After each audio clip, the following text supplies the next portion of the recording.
You call yourself a car guy. How did that happen? I thought about this a lot. Why do I have this burning passion for cars? And then I'm not really sure sort of the path I've taken. That's sort of been shaped through high school and college, and just sort of dreaming of specific cars. Like I don't know. I don't know that I could pinpoint exactly why I'm a Porsche guy or a BMW guy or a German car enthusiast. I think that has more to do with just sort of the technology where we're at today. But and I know exactly. I can remember it to a T, the exact sort of day. I remember looking down. We in the trailer. There was like a little hill that came down. We had a porch, so we were sort of up on this hill, and the sort of the gravel road, the dirt road, ran in front of there.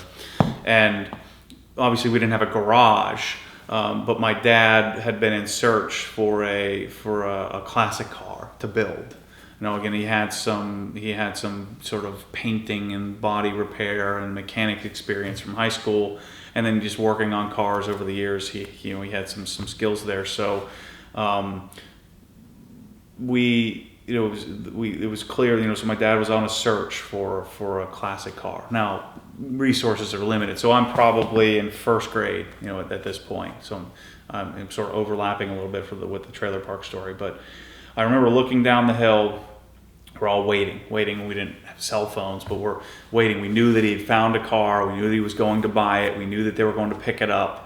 And we knew it was going to be gold, and we knew it was going to be a 1966 GTO, Pontiac GTO, and so I remember, I think they were towing the car. I remember him sitting on a crate. Maybe he'll correct me on this, but I swear I remember him sitting on a crate, with a dry rotted, sort of old white wall tires. And the car, sort of was a shell of a car. It was all rusted out and stuff, but it was painted gold.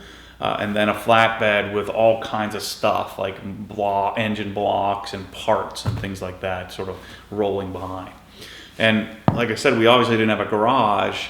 But what they did have is my dad's best buddy had a 70 GTO. It was already built, and that's part of sort of what. Part of the deal. They wanted to. He had one, and my dad was going to get one. But this guy was the maintenance guy for the trailer park, so he had access to there was a trailer park like maintenance shack, garage, if you will. And so that's where he had built his car. So my dad was going to store his car there as well, and they were paying some minuscule amount of rent in order to use this garage.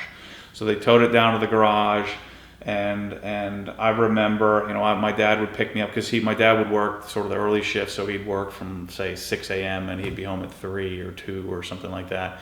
So when I came home from school, so this was second grade, first, second, third grade.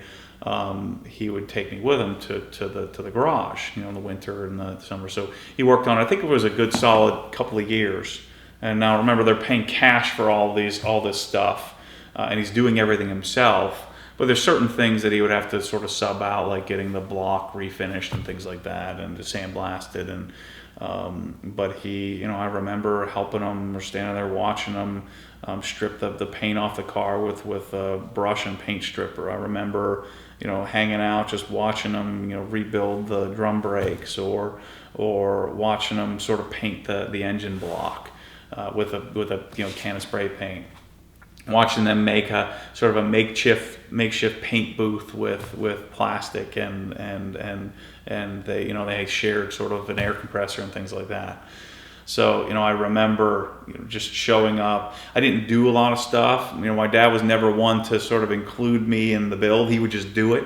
But I observed and I watched. So I wasn't really a hands-on kind of kid, but I was there and I was present. And I got to sort of ride in the back seat when we'd go out on a cruise. Because the big thing that they would do is, my dad was never into car shows. He did a couple of them.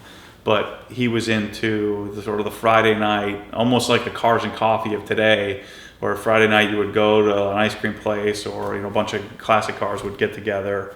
And part of the fun would be the drive out there. And we'd hit a certain stop sign every time. He'd light up the tires, and I was always a reserved kid, so I would never like get all giddy and excited like my sister would. I would never let anybody know that I thought it was cool, but it was super cool to me, to sort of be a part of that. Now, the GTO, I did drive it once.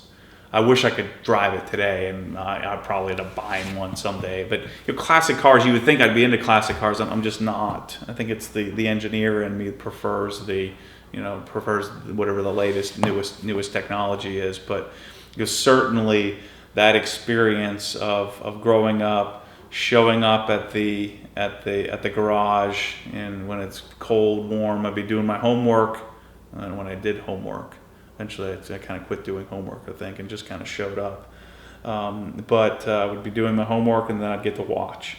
And I remember the kerosene heaters and the whole that sort of whole process of him building the car. I remember the first day he took it out. I remember watching it drive down the road, and he sold that car because it was just sitting there. He sold it, I want to say, in maybe 2090.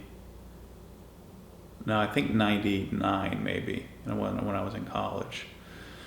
So that sort of experience of going to car cruises, that experience of showing up at the garage, that experience of watching the car, sort of that anticipation that I had to see what the car looked like, watching him do sort of the build the thing from scratch, I think is part of why I really became a car guy, and why I really wanted to be sort of or why I have this passion for, and part of it I think is also sort of the engineering of the car, and it allows me gives me an outlet to tinker, gives me an outlet to improve, gives me an outlet to obsess, to take care of things. But I think that all started with my dad, and we knew you're not, no shoes in the car, and no eating in the car, and the don't touch the car. I learned how to open doors at a very young age. And that sort of experience is what turned me into this maniac that I am today. So that's the car guy story, and how I think it happened.